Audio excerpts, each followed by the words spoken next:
ओम नमः शिवाय। आज हम बताएंगे सावन महीने में मनाया जाने वाला ऐसा पर्व जिसका स्वागत बड़ी आतुरता के साथ सभी भक्त द्वारा किया जाता है। वो है हरियाली अमावस्या। इसको हरियाली के आगमन के रूप में मनाया जाता है। इस दिन किसान आने वाले वर्ष में कृषि के विकास का अनुमान लगाते हैं, शगुन करते हैं। सावन की बहार और खुशनुमे पर्यावरण का स्वागत किया जाता है। सावन महीने की कृष्ण पक्ष की अमावस्या को हरियाली अमावस्या कहा जाता है। इस अमावस्या का संबंध प्रकृति, पितृ और भगवान शंकर से है।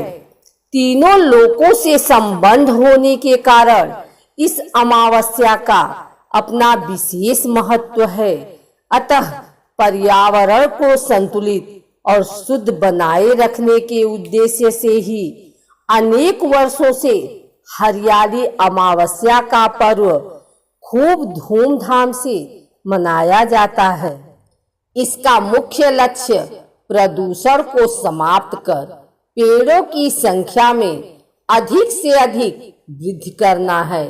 यदि इस दिन कोई भी व्यक्ति एक भी पेड़ रोपित करता है तो उसे पुण्य की प्राप्ति होती है और वह जीवन भर सुखी और समृद्ध बना रहता है। पेड़ों में देवताओं का वास माना जाता है। इसी कारण से इन्हें लगाने वाले व्यक्ति पर भगवान की असीम कृपा बनी रहती है। हमारे सनातन धर्म में वृक्षों को देवता स्वरूप माना गया है।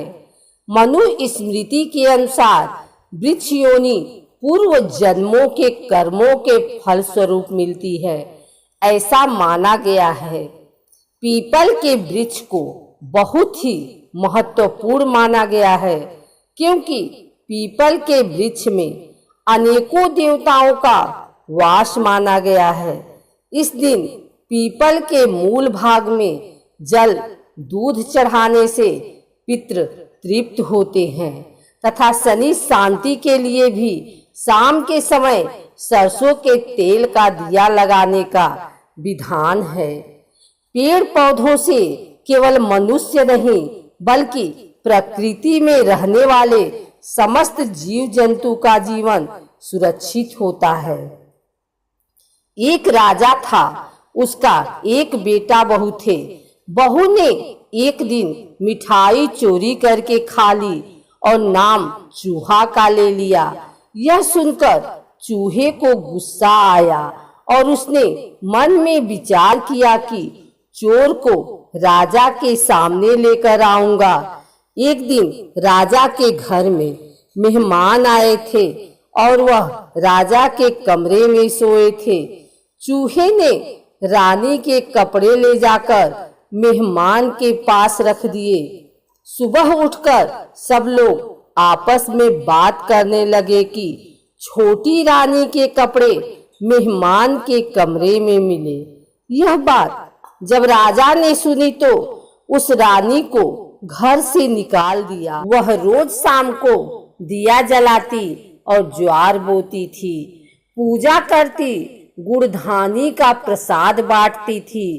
एक दिन राजा शिकार करके उधर से निकले तो राजा की नजर उस रानी पर पड़ी। राजा ने घर आकर कहा कि आज तो झाड़ के नीचे चमत्कारी चीज है। अपने झाड़ के ऊपर जाकर देखा तो दिए आपस में बात कर रहे थे। आज किसने क्या खाया और कौन क्या है। उसमें से एक दिया बोला, आपके मेरे जान पहचान के अलावा कोई नहीं है। आपने तो मेरी पूजा भी नहीं करी और भोग भी नहीं लगाया। बाकी के सब दिए बोले, ऐसी क्या बात हुई।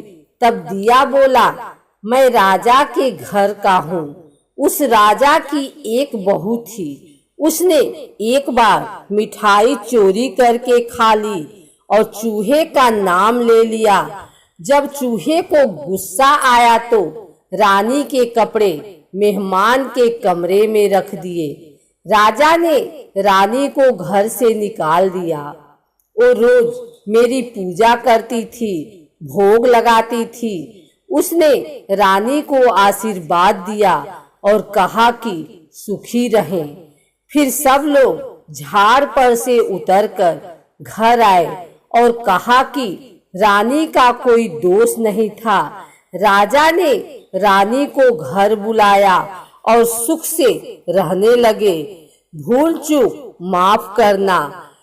महिलाओं को सुबह उठकर पूरे विधि विधान से माता पार्वती एवं भगवान शंकर की पूजा करनी चाहिए तथा सुहागन महिलाओं को सिंदूर सहित माता पार्वती की पूजा करनी चाहिए और सुहाग सामग्री बांटना चाहिए। ऐसा मानना है कि हरी चूड़ियां, सिंदूर, बिंदी बांटने से सुहाग की आयु लंबी होती है और साथ ही घर में खुशहाली आती है। अच्छे भाग्य के उद्देश्य से लड़के भी चूड़ियां, मिठाई आदि सुहागन स्त्रियों को भेंट कर सकते हैं, लेकिन यह कार्य दोपहर से पहले कर लेना चाहिए। हरियाली अमावस्या के दिन भक्तों को पीपल और तुलसी के पेड़ की पूजा करनी चाहिए। इस दिन पीपल के वृक्ष की पूजा एवं फेरे किए जाते हैं तथा मालपुए का भोग बनाकर चढ़ाए जाने की परंपरा है।